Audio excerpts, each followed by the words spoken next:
eh, di gawin po nila. Eh, nasa kanila po yan. They have the liberty to do that, no? At kung nandun kami bukas, o edi makita-kita po kami. Haharapin nyo lang, pero syempre talagang walang problema hearing. yun doon. Ano po yun? Wala. Kung sakaling nandun din po kayo, pwede nyo pong harapin, pero talagang wala pong mangyayaring hearing.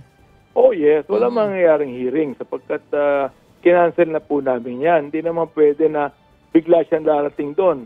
Bigla kami magkakaroon ng hearing. Hindi naman siguro po maganda yun. Eh, marami pa dapat na gawin doon, no?